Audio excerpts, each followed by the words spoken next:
Welcome to the Nerd Party.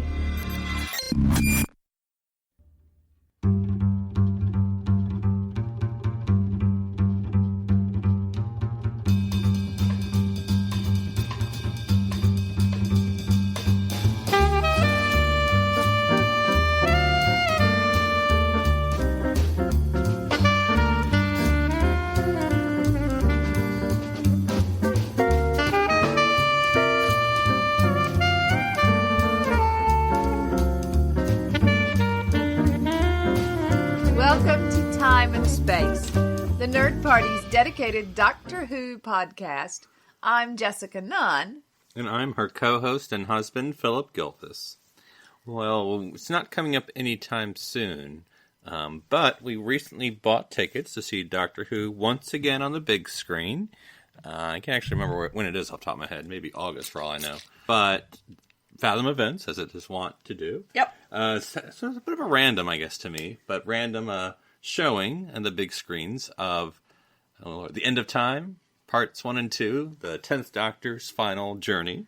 Yay, I love the 10th Doctor. That will be. I was actually, if I remember correctly, that was a Christmas special was Part 1 and a New Year special is Part 2. Okay. So that was the last New Year special. Yep, until the 13th Doctor. Yep. So it'll be interesting. It's not necessarily my favorite two-parter, but I do like the ending. Yes. Because when we were watching the YouTube documentary, Richards, he made something about like how they stretched out the 10th Doctor. But, which I agree, they did. But, not in a bad way. It's fine. I like it was a long era for nuWho, so there was a lot to say goodbye to. And he was getting paid a lot of money. So there is that. Yeah. So, but you got to see all the companions and all that, so that was pretty cool. Yeah, and it's exciting. This will only be the second nuWho we've seen in the cinema, right? No, third.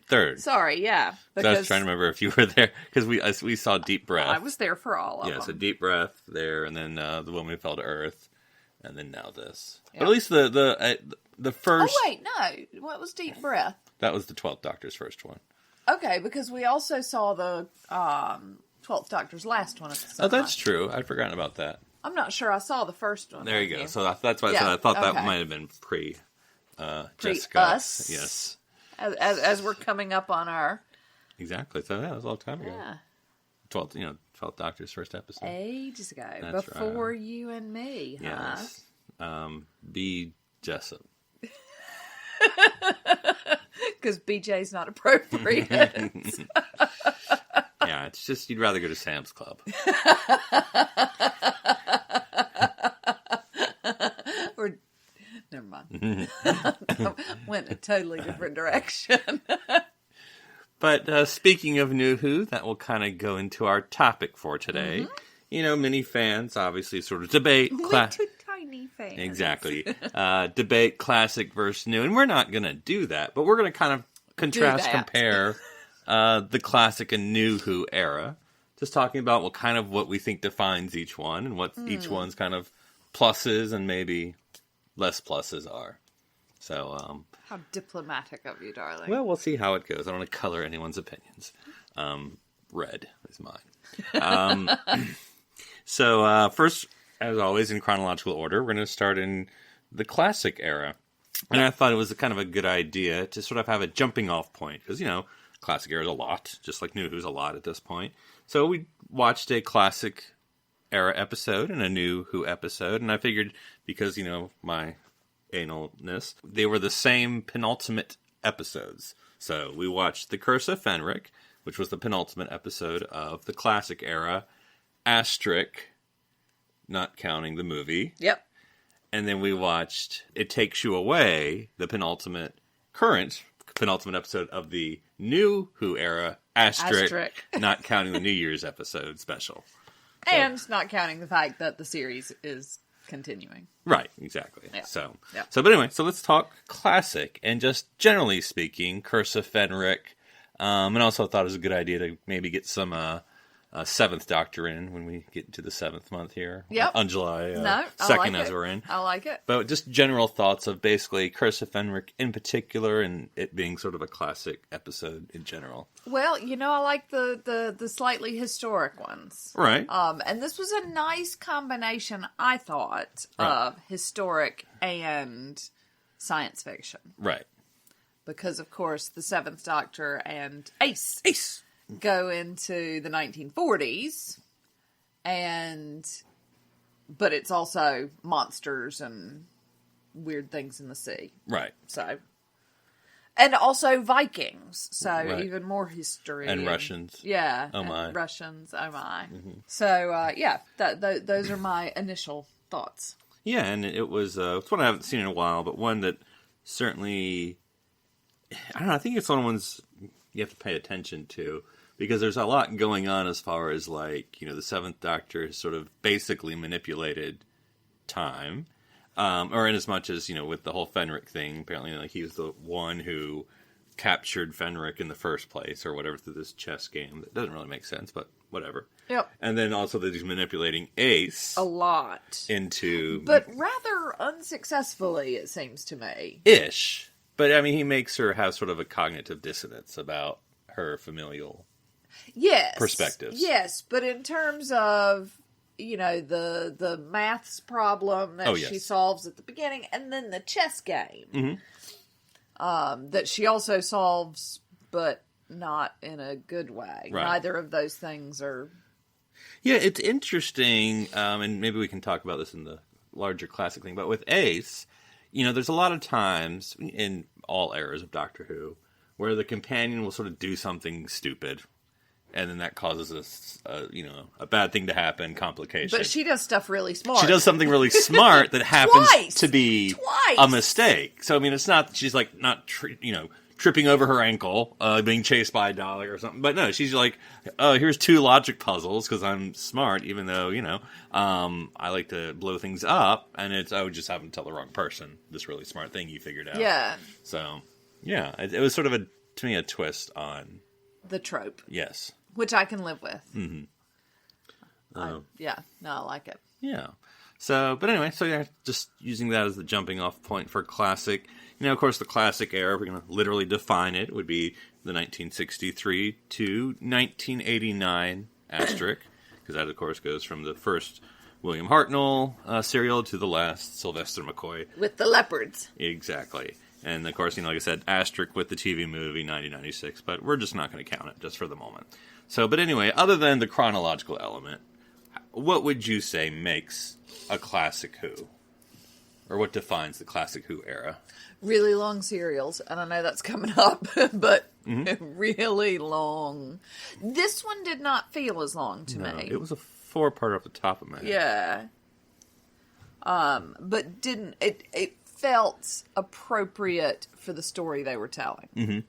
I didn't feel like there was a lot of wasted space. And I feel like in so many of the classic Who's, there's wasted space. I was reading, because Doctor Who magazine recently had or Doctor Who Monthly, whatever it's called, recently had a special about the Third Doctor. And they said we haven't seen together, and I haven't seen it. If I have, it's been a long time. But anyway, the Second Doctor's last serial, War Machines? I can't remember off the top of my head. But anyway, the Second Doctor's last serial is something like, and I'm making this up, like 10 episodes or something. Huh. Yeah, and they said, but it's the one where he eventually goes to the trial and gets regenerated, blah, blah. But anyway, they were saying it was maybe too long, and that kind of maybe wore off Doctor Who's welcome, and so, the producers left, because it was kind of like, well, that's gone. And then when they hired the new producer, they're kind of like, well, this may only last a year. So, but it was kind of all this to say that long serial kind of almost killed off Doctor Who interest. Yeah, and I think, and I know that we're sort of, again, taking this a little more step by step, but I think, when you think about the long game that nuWho plays with things like the silence, if you look at all of the episodes that build us up to the silence, there are a lot of them, but it's almost a sidebar. It's a B plot instead of the whole focus. And I think that's the difference for me. There are some really big, Bad Wolf, things like that are overarching in nuWho without being the main idea, and so they don't get bogged down quite as much. It also means that they don't always necessarily, like the whole Bad Wolf thing, I'm still not 100% sure on, I'll be honest. So it may mean that you miss things, but to me that, rather than having an episode or two in each serial where you're like, is this over yet? I'm kind of bored with this one. Yeah, and not that we're necessarily those kind of fans, but at least in our Doctor Who watching of the classic era, it's arguably easier to just pick a episode or serial versus nuWho. You're kind of like, oh, wait, where is this in the arc? Yeah, I mean, that's true. And so they're slightly more standalone. Now, because, I mean, sort of an experiment we're doing is with watching the Third Doctor in sequence. We'll discuss at some point whether that made a difference or not, or whether there's just a bunch of standalone. We could have watched it in any order and still been all right. Yeah, I mean, that whatever you watch with the Third Doctor, the Master's going to show up eventually. At this point. There's that. Though I'm afraid that's going to be true with most of the classic Doctors from now on. But... Yeah. So. Yeah. I see that as a point. Mm-hmm. But again, I think that with classic Who, you can't just sit down and watch an episode. That's true. Right. You have to sit down and watch 4 of them, or 6 of them, or whatever it is. Whereas with nuWho, if you're not overly fussed about where it is in that particular arc, you're still going to enjoy the episode. It does make me, as someone who, obviously we're both, well, I guess we're not that young. I mean, theoretically, we could have watched it if we lived in Britain. We're very young, Judge Face. If we had lived in Britain at the time, we could have grown up with, 5, 6, and 7. It would have been interesting how people actually watched that. I mean, I get it, but like... you had to wait that week for part 2 and then the other week for part 3, like a month and a half, for... Yeah, especially when you hit that one episode that's just filler. And then... Does it seem more exciting if you're watching it by itself? Again, we've never watched Classic Who, I suppose, as it was, quote-unquote, meant to be, quote-unquote. So, I don't know, maybe that seems like a more exciting episode if you haven't seen anything for a week. Yeah, I'm not sure. I feel like it might be a little bit of a disappointment. You're like, and so then you're 2 weeks a bit spread out. Yeah, I don't know. Now, But you might be right. Now, I mean, I loathe to suggest that. A distinctive element of Classic Who, of course, is the, what's the word I'm looking for? An easy word that I just can't remember. Ending every episode on a... Cliffhanger? I guess, yeah. But the cliffhanger. I'm here for you, baby. Literally the serial construction. Yes. And so sometimes it can seem maybe a bit artificial, sometimes not. But that's sort of, if you have the outline of, hey, we're going to write a classic Doctor Who serial, we got to have cliffhangers. The cliffhangers every time. Yeah. And there is that. And I see that as a pro in terms of got to find out what happens. Things to talk about at the water cooler. Right, and I mean, it's sort of more, not horror necessarily, or even thriller, but, for lack of a better word, that genre of storytelling. Yes. So, I mean, because... The James Patterson, really short chapters, but everyone leaves on a cliffhanger, so you got to keep going. Growing up, I would actually translate that to R.L. Stine, Fear Street. Everyone ended on a cliffhanger. And it'd be like something stupid. It'd be like, the chapter would be like, and he opened it up and he gasped. And like the next page is like, oh, it was a shadow of like a baseball bat in the closet. Yeah, which is not dissimilar to the way that James Patterson does it. And again, I have literally bought a James Patterson book in the airport to read on the airplane and finished it before the plane took off, which is really frustrating because then you've just got to carry this book around. You don't have to. But yeah, that sort of, because it's a cliffhanger, you got to keep going.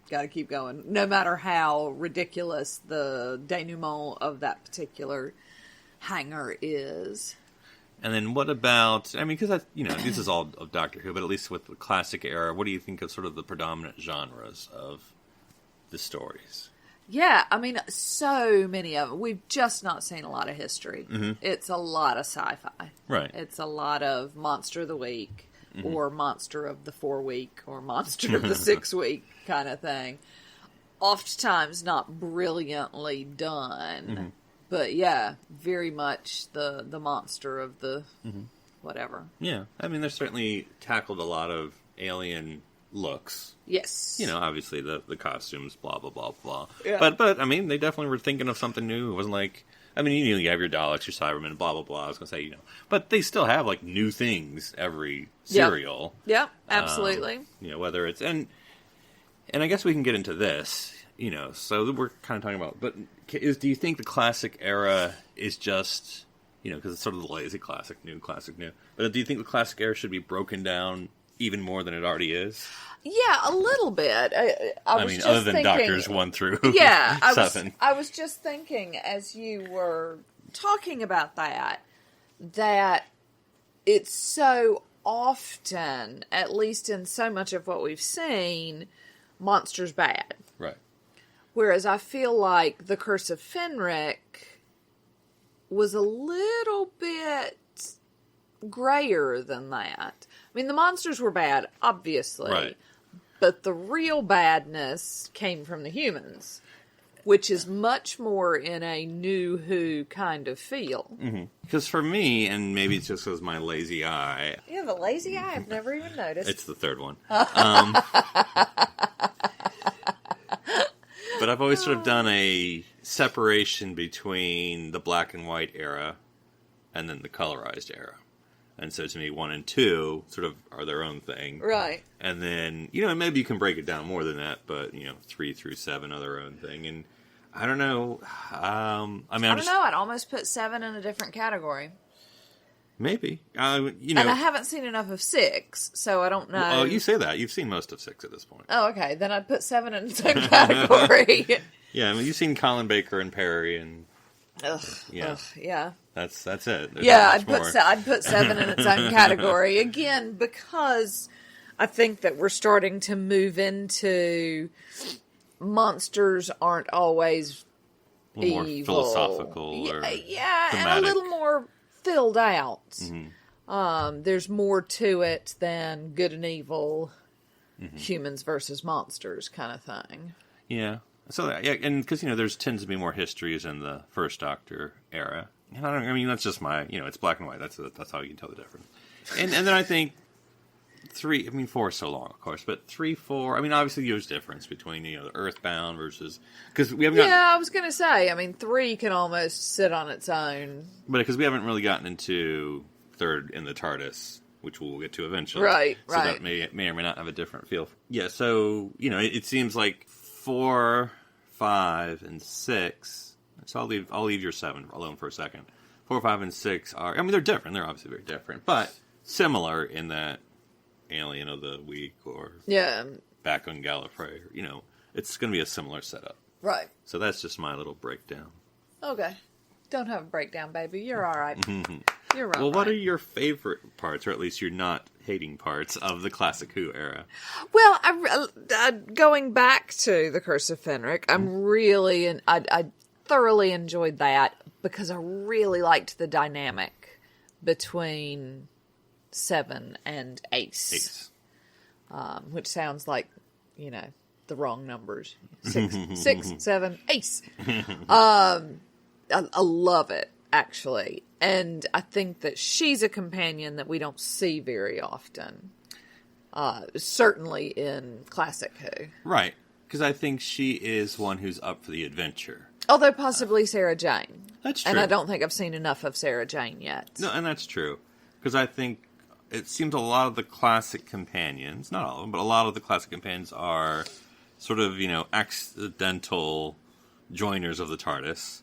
And they're reluctantly going on adventures. A lot of their Dalek can be like, well, shouldn't we go back to the TARDIS, Doctor? Or, shouldn't we be safer? And Ace is like running towards the thing, ready to explode it. Yeah, it's a lot of damsel in distress, and Ace is anything but that, which I thoroughly enjoy. Also, just the chemistry between the two of them is just so fun to watch. I like that a lot. Yeah.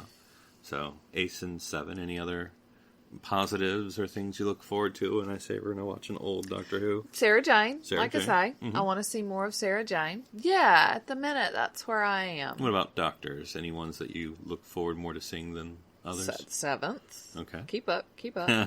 But yeah, that's kind of... That's it for now. Yeah, for now. Mm-hmm. For now. I think that I was surprised that I liked the Seventh Doctor as much as I did, because I tend to be really hard on Classic Who. Mm-hmm. So it just reminded me that, yeah, for now, I will keep an open mind for other bits. Sure.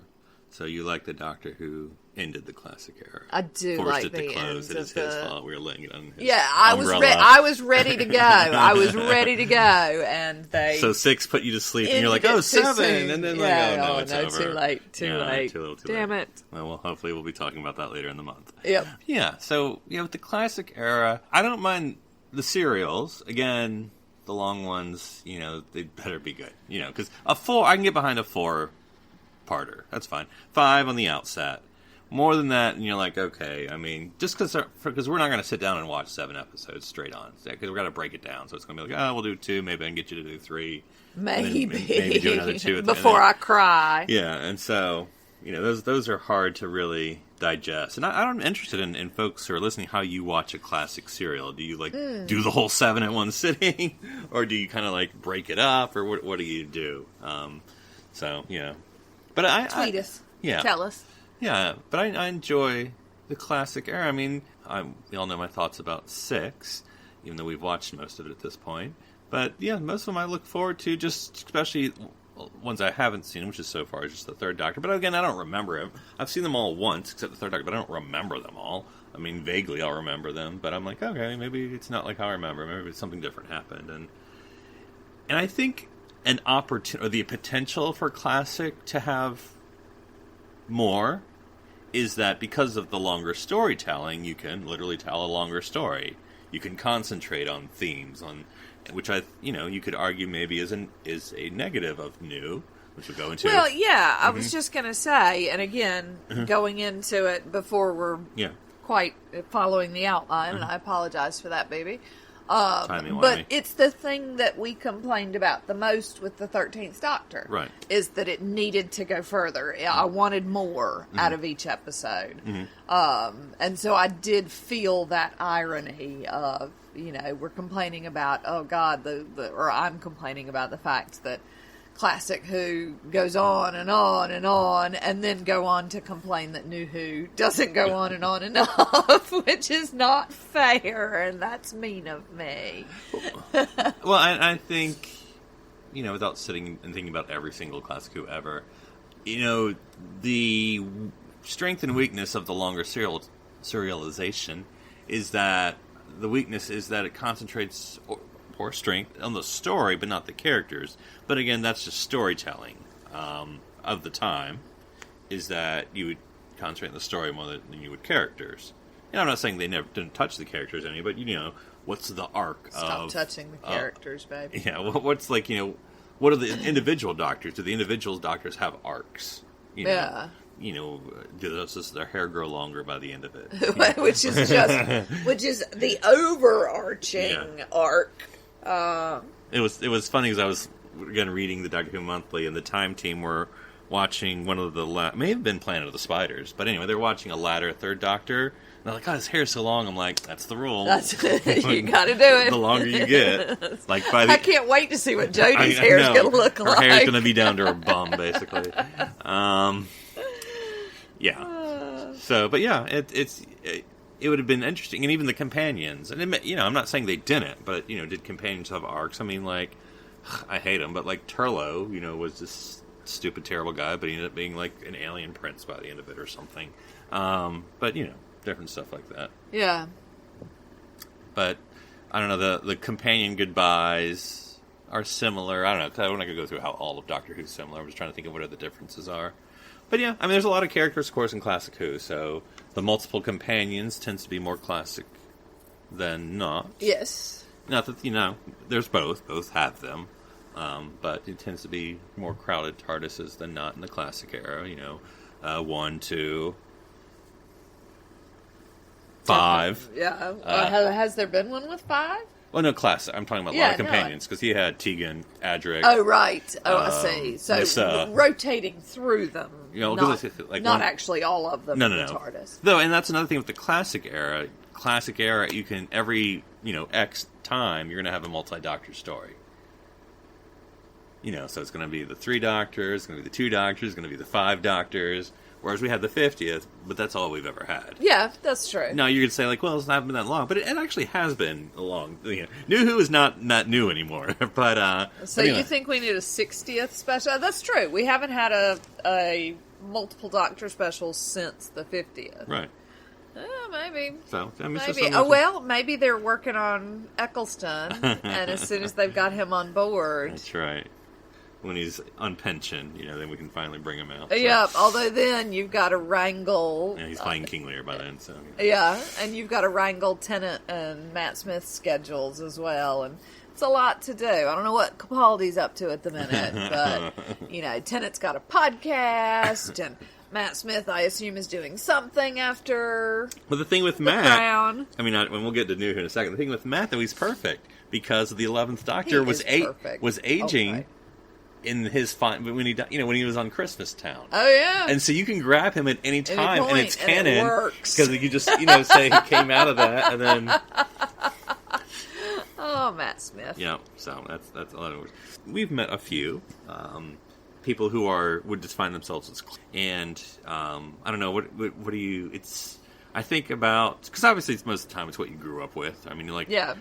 I mean, I'm sure they're out there, but I don't know anyone who's grew up with nuWho and it's no, but I like classic better, or the reverse. Well, I like Dukes of Hazzard, but please, dear God, don't make me watch that movie. We're going to watch the movie now. We are not watching that movie. I refuse to watch that movie. Don't be ridiculous. So I guess maybe it's just what you grew up with, and then there's maybe just a rationalization of this is better because that's what I grew up with. Yeah. And the reverse. And I think there's a lot to be said for nostalgia. I'm a big fan of nostalgia, and I'm not a big fan of change. So I think that, if we had grown up with it... Change, my dear, and not a moment too soon. Ugh. Now, they did announce... And this is one thing the kind of cool... Well, or it's sort of a bug, but it's also a cool part about Classic. They've announced what they're going to do, the new animated serial... That'll be going next year. And, of course, it's another second Doctor. It's only going to be first or second. Yeah. So it's going to be a second Doctor serial that'll be coming out next year that they'll be animating, that's lost. Is it Marco Polo? When are we getting Marco Polo? That's the first Doctor. I'm ready for Marco Polo. So I think the faceless... Marco. Yeah, exactly. We're waiting. All right. Well, let's move on then to nuWho, which we've already touched on a little bit. And so, like I said, for that one we watched It Takes You Away. Mm-hmm. And so generally, or specifically about It Takes You Away, what'd you think? And then generally about the nuWho era. Yeah, we talked about this a little bit last night after we watched it, in that I enjoyed it much more the second time around. Mm-hmm. And I think part of that is the build-up to the 13th Doctor and the anticipation and all of those things. There was a lot of pressure. Right. There was a lot of pressure, and there was no way they could live up to it. Mm-hmm. At least not, the pressure that I was putting on them. They may not have known about the pressure I was putting on them. But I think they knew. Did they? Yes. Okay. And so every episode, to me, at least, felt just a little bit like a letdown because I'd built it up already in my mind, and I couldn't wait. It was this one was going to be the moments, and there was no way that it could live up to it. So in the rewatch last night, I really, really enjoyed it. I picked up things I hadn't done before. I just enjoyed it. So I liked it a lot. And then what were some things you think sort of personifies nuWho about it? I mean, it's a standalone episode. Yes. Which is nuWho. Absolutely. Not always. There are two-parters, Yep, but for the most part, it was a standalone episode. I feel like nuWho moved almost completely away from the damsel in distress. Right. All of their companions are plucky in some way without the screaming and tripping over their own ankles. Right. And each individual... I mean, the thing... I know that I go on about Perry, but I just don't know anything about her. Mm-hmm. Like, there's no real... She's American. You know other than that, there's just not, she doesn't get a history. She doesn't get a backstory. I don't, and I feel that way about a lot of, you sort of get the introduction. Right. Tegan's on her way to be a flight attendant and things like that. You get that bit, but then you don't get a whole lot of their own stuff.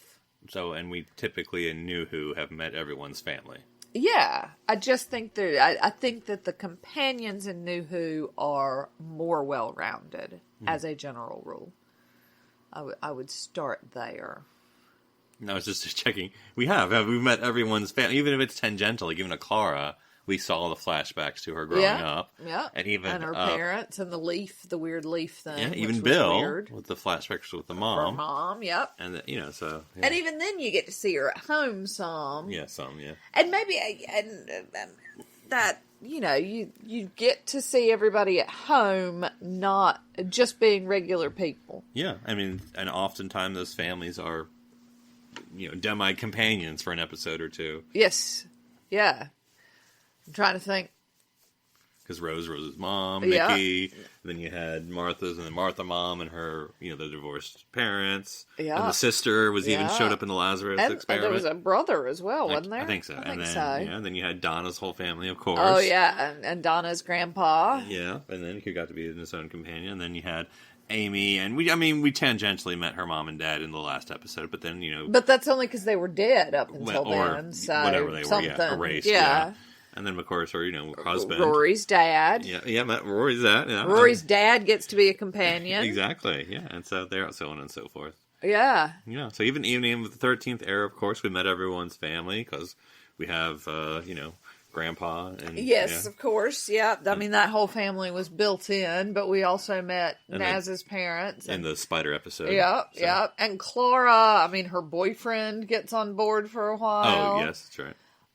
So yeah, I just feel like the companions are more well-rounded, which makes it more interesting to me. And then anything else, nuWho, of course, from 2005 to present. What do you think defines necessarily nuWho? So we said, standalones for the most part, well-rounded companions. The gray areas, the fact that the monsters aren't always monsters. Right. I mean, you even get, the Paternoster gang, who are, for all intents and purposes, companions at times. Reformed villains, really. Yeah. Mm-hmm. And sometimes it's, they're like I'm thinking about the one with Queen Elizabeth X. Oh, yes. Where the whale space whale is the monster in that. Beneath, that is the only monster in the whole thing. And it's not the monster at all. And so those shades of gray, of a little, as you say, a little more philosophical, look into your own heart kind of thing. Yeah, and I have to admit, a lot of, because, like you mentioned earlier in our classic discussion, nuWho tends to do this arc thing every season. Well, I was going to say not all the time, but maybe it is all the time, now that I think about it. Bad Wolf, and then you had the Prime Minister, vote Saxon a little bit in the background for 10 a lot. I won't go through all of them. But anyway, but usually, even when 12 first introduced, you sort of had, who's this mysterious woman showing up at the end of every episode with all the dead people? Yeah. They sort of tease an arc. Whether how heavy it is or how light it is, depends on There's something, 13th, there have been very slight hints, but... Chris wanted to seem to be very, I'm not going to have an arc, I guess, really. But that was it the second episode that was the two people playing the game, and you had the scarves flying around, and that seemed to be hinting towards that maybe, but fruition. Hasn't yet. I don't know. But some sort of teaser. But again, the arcs they come into play later on, right? But they aren't the A plot in so many of them necessarily, and so they can stand alone or stand as duos or whatever. And then specials. I was just going to say, and of course, Christmas episodes. Well, specials, I was going to, because we don't have, whether it's a New Year's special, even an Easter episode. I think 10th had an Easter at one time. Of course he did. And because, but anyway, of course, where Classic just was on all the time. And, Yeah. And I guess maybe that's Classic. Classic was always on all the time, other than like the year and a half where 6 went away. Yeah, so they didn't need as much of a Christmas special thing. But the Christmas special has become such a thing in England as a whole. Right. I mean, there are a lot of shows now that do Christmas episodes. Right. And so with Doctor Who on board, it makes sense. More sense. I don't know. Sense, nonetheless. But then I think the nuWho era is starting to have a reputation for not having many episodes. Yes. And that's not a good reputation, and having frankly. Weirdo breaks between the series. That make everybody upset. But again, that's sort of in keeping with what's happening in British television. Right. So, yeah. And one thing as we, I don't have to do the math here real quick. So 2005 to now has been, 14 years? Yeah. I'm trying to do the math in my head. And so I'm just trying to do, so 63 would have been 77.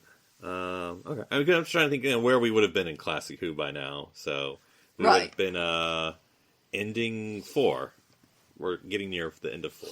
Okay. And we're technically on 5. So, that just goes to show, we've clipped along at a rate here in nuWho. Yes, even though it doesn't always feel that way. Yeah, just because they've had these long breaks, and so it stretches time. Timey-wimey, yo! So, let's the same episode, or same question as before. Would you break up nuWho in any way, fashion?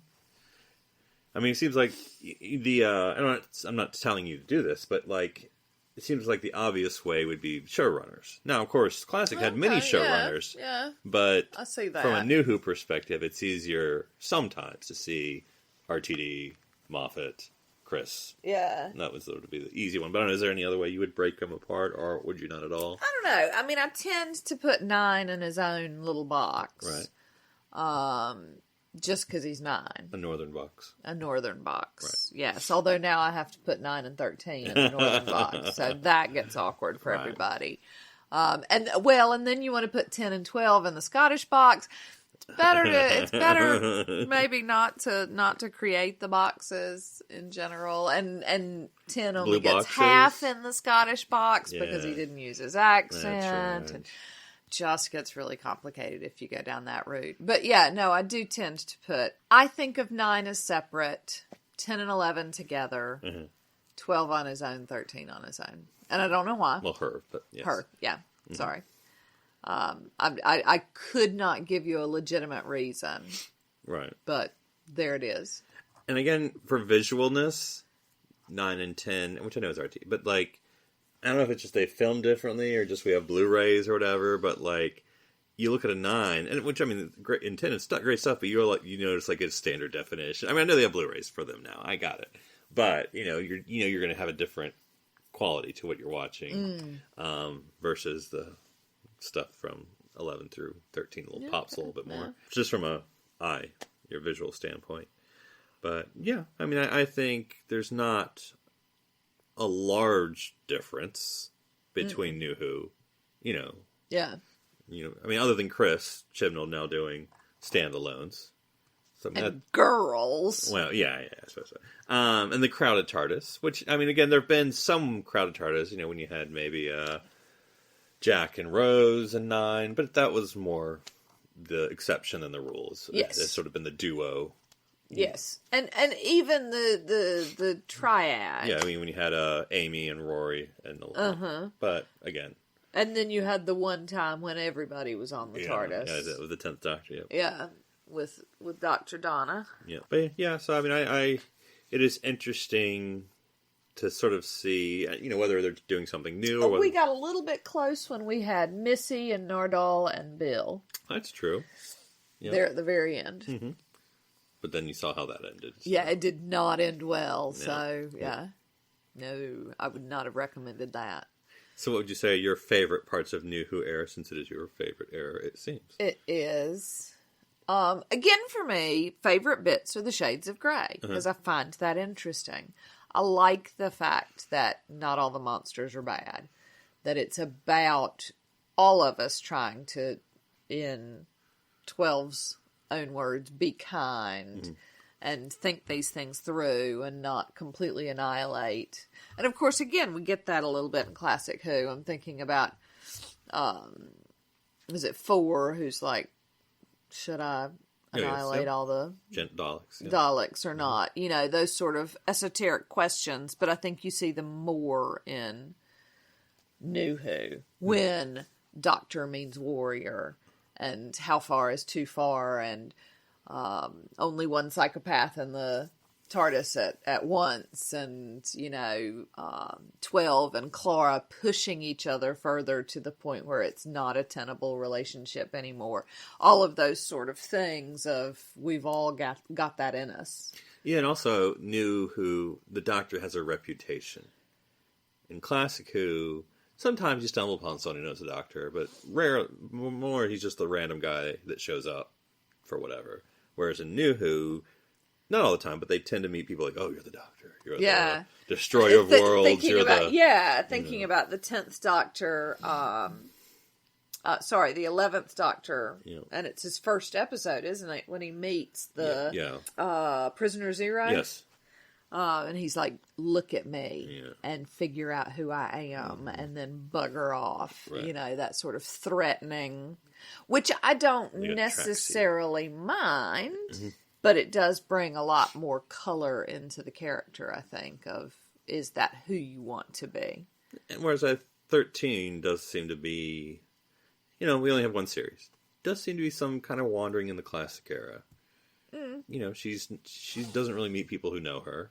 I mean, occasionally, what Toothy knew the time, I think knew. Rarely do people know who she is. She's sort of random.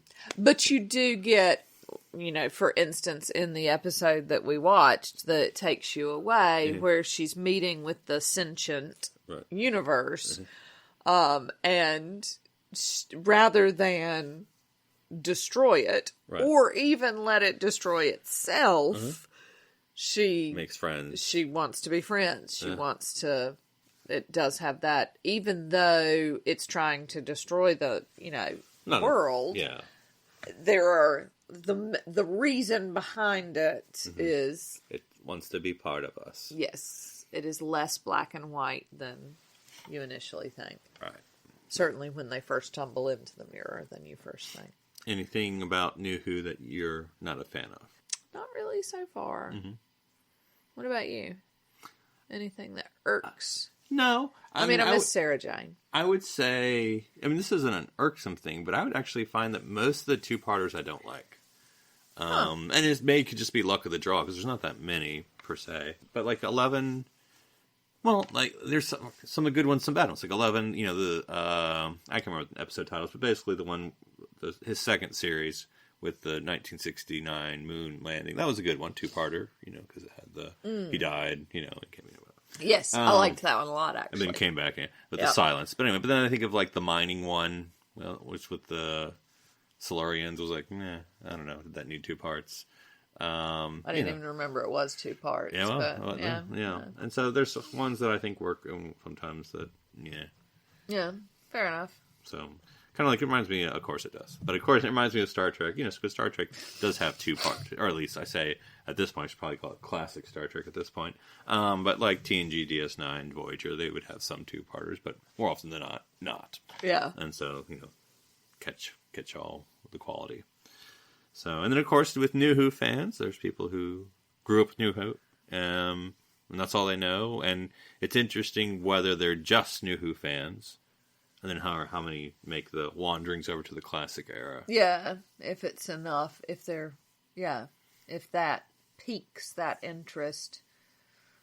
It's an interesting question, actually. Because it'll be interesting, because friend of the show, Shar, is making her way through 9th Doctor and started with 13, and we'll have to get her along a little bit more. But at some point, whether we could get her to watch any Classic Who or not. Or if she's interested. Yeah. Yeah. I mean, I'm sure we could get her to. But whether or not she wants to is a completely different ballgame. Because I think with her... I mean, you get me to watch Classic Who. Whether or not I want to... Because I think with her, not to shape her fandom, and we'll talk about her because she's not here. But like, because she go through 9, and then, in my opinion, and then go through 10, and that's fine. But like, the closer she gets to like 11, and before we get to 50th, I'd rather she have seen at least one of each Doctor to appreciate kind of like when you see these references. You didn't make me do that. In fact, if you'll remember, the very first Doctor Who episode you showed me was... The 50th is what you said it a million times. Yeah. I know, which is why I was waiting for you to come up with that one relatively quicker than you actually did. And so, yeah, the expectation wasn't there. You were just trying to hook me on your kinks. That's right. Is what was happening, and just hoping something would latch on. Because I think the part where you know that, I mean, again, you don't need it, but that ending of where you have all the Doctors in the TARDIS, and then even knowing, because again, we'll have to shape her fandom, that all 12, no, all 13, and then you see the Peter Capaldi eyebrows, and you're like, oh my God. And so, we'd have to let her know, like, by the way, people knew Peter Capaldi was going to be the new Doctor. All right, well, any final thoughts about Classic and New Who and the differences? I enjoyed these, both of them, so that's exciting. Yeah. I'm looking forward to seeing more of 7. Yeah, I think it is. Because it was interesting as much as it was. I don't know if you remember, there was a line from Ace about, like, I went to this one house that felt like it was haunted or someplace I used to go or blah, blah.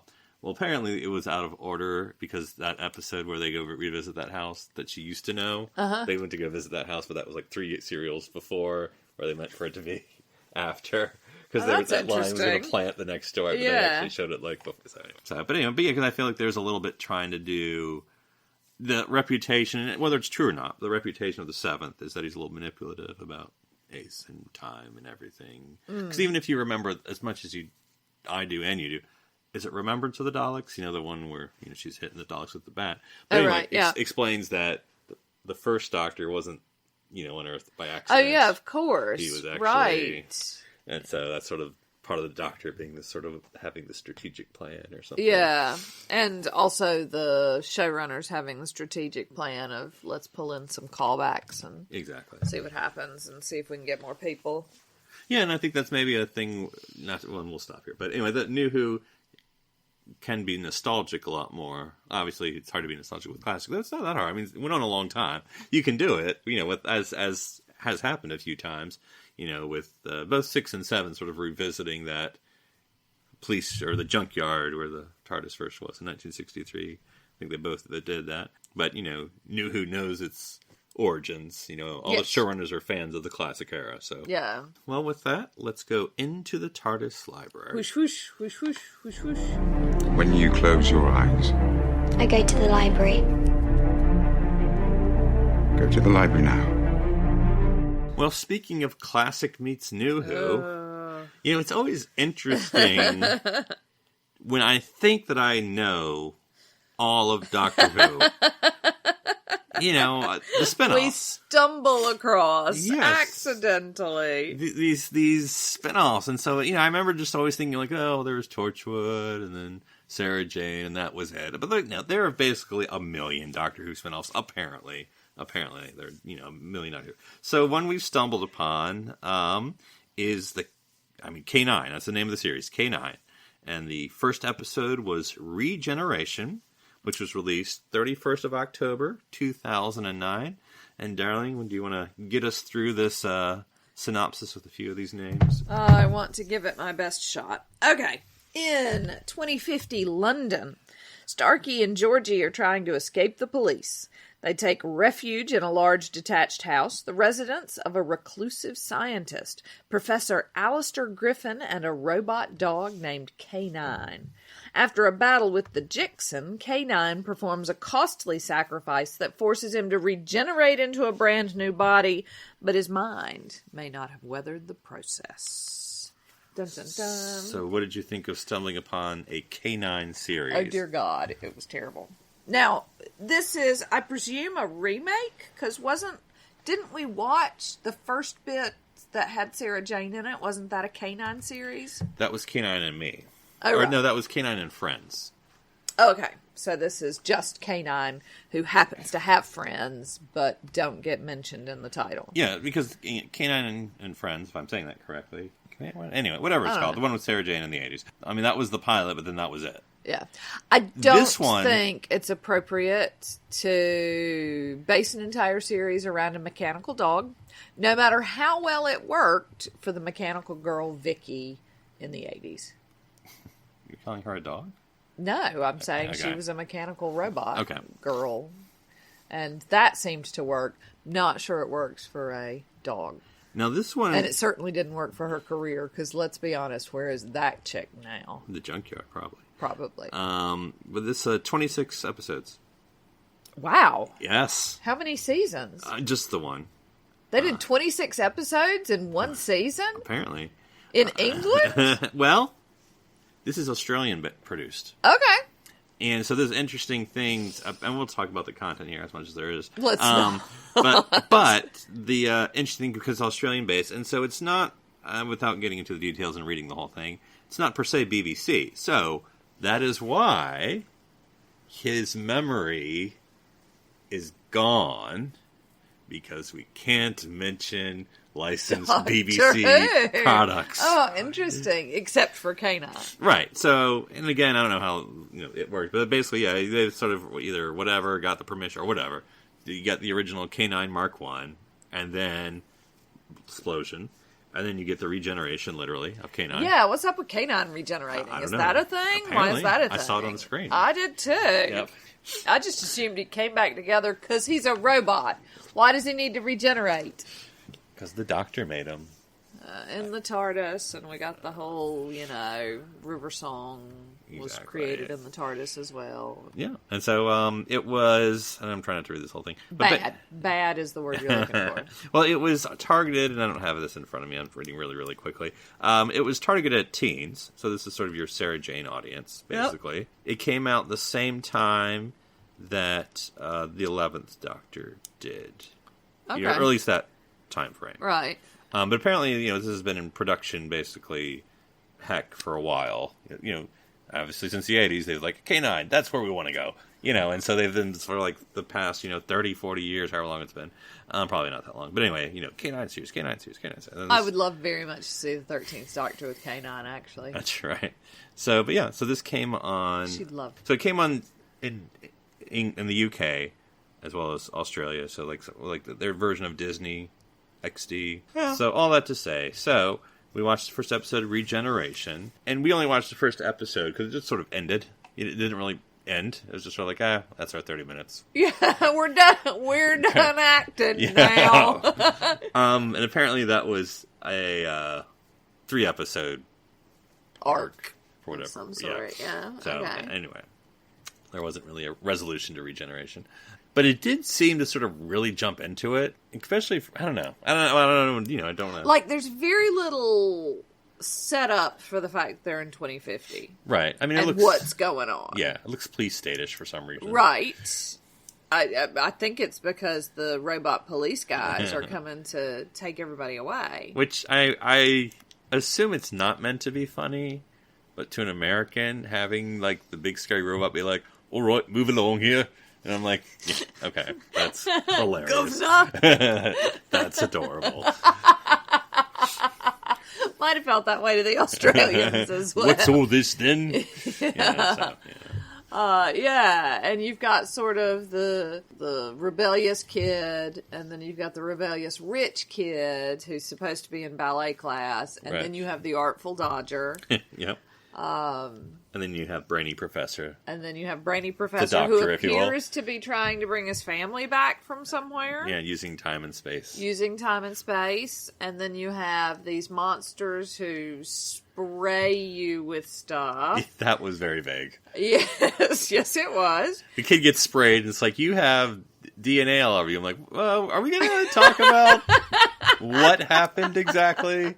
And maybe in the next 2 episodes we find out. Once you have all that DNA all over you, K9's going to assume you're that creature. And want to kill you. And and want to kill you, and B, those creatures are also going to hunt you down until they die, and they live 800 years. That's and right. So that poor little scamp, Yep. if you will, the computer hacker emo kid, is pretty much buggered, at least until we solve this. Watch the last 2 arcs, which, please, dear God, don't make me do.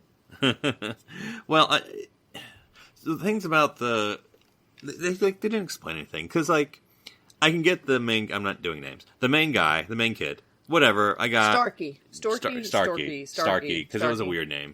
I was like, Stark? Like, is this Yeah, Iron Man? yeah. But anyway, because he's supposed to... And again, you have to, like, really be paying attention. And apparently, he and the young girl... Georgie. Have I'm on this. I'm on it. usernames, or, whatever you call it. Yeah. Like he's... Actually, I forget what they were. But anyway. They're like Banksy. Right. They're, but they're online. yeah. Because it's also like virtual reality.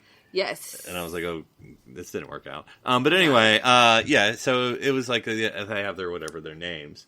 But I didn't really get how she was showing up. They didn't really explain the backstory of, like, no, how they met not even a online little bit. or what the... Not even a little bit. Because he was bugging around or what with something. she was doing there, Yeah. and if they're both hackers, I mean, that's Yeah. never going to work in a story like this. Right. You need a hacker and a dilettante who falls over her ankles or something. Right. But it's... No, yeah, he this tripped. is not working. In That's their true, yeah. Though that was the professor's fault. I mean, like, even doing theater, you're going to tape down those things. You are gonna tape down the wires. Right. Of course That's you just are. 101. It is not his fault that the professor's whole family disappeared just when the professor was getting him back. You tape the cords down. Yeah, that's just... Come on now. That's Yeah. a safety Yeah. thing. And if you're smart, you also put down a carpet. I mean, I would think with grounding, too. Oh, yeah? Possibly. Yeah. I'm not a scientist. I know. But I don't... Play one I on? don't- No. No, I don't. No, I don't think you've ever... Have you? No, it's all priests and professors. That's Yeah. City council members. That's right. Good times. Yeah. So, yeah. And then I didn't really... Because then the girl would just show up midway through the episode. And like... Again? Why? Yeah. I mean, I get you're in this show, but... yeah, and then there's one explain point why where you're she's here. doing this holograph thing with the emo kid. Yeah, because who's in jail. Yeah, he hacks into a virtual jail. Yeah, and so she holographs in there, but then has to take a phone call from her mother about ballet class Right. and wearing a dress. Embarrassing. So that was all weird. And I'm not 100% sure. I mean, is the Artful Dodger a good guy, a bad That guy? was so weird. Because he started off and he called the police on him. Right. And then later on was like, oh, you let us go and you didn't call the police. And that seemed like a big turnaround for a half-hour show. And he was definitely working as a mechanic at some point. Yes. His age was undefined for me. His age was way He's anywhere between undefined. 15 to 22. I would have gone 35. He's smoking a cigar. He's got on a smoking jacket. I don't know what Checking to out do his with 401k. You know. And the professor is agoraphobic. Right. So he won't leave his house, which is why the Artful Dodger exists. Right. But then the Artful Dodger, brings him cake? Was it for... Because I thought he was bringing him cake for the family who now disappeared, which I thought was sort of a little preemptive. I think the family's been gone for a while. But like this was going to be the expected him day. to be back, and right. so we bought Okay. Welcome Back to Existence cake.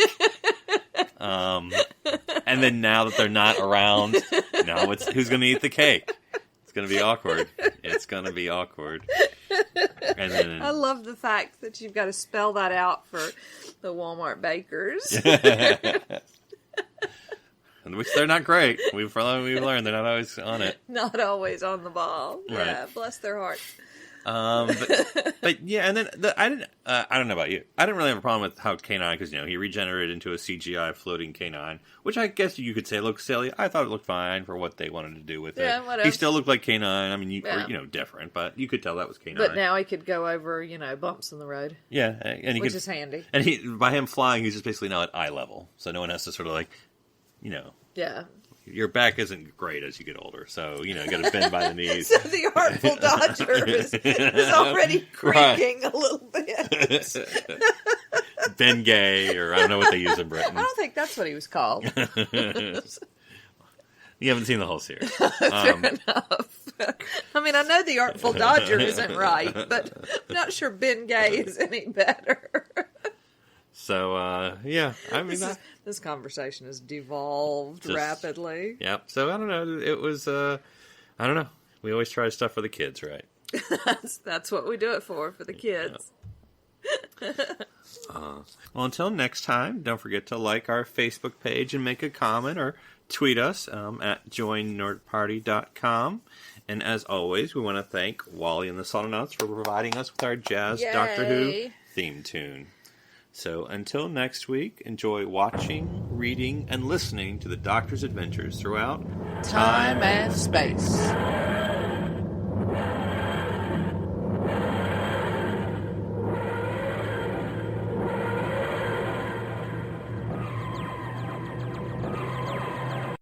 This is BBC Television.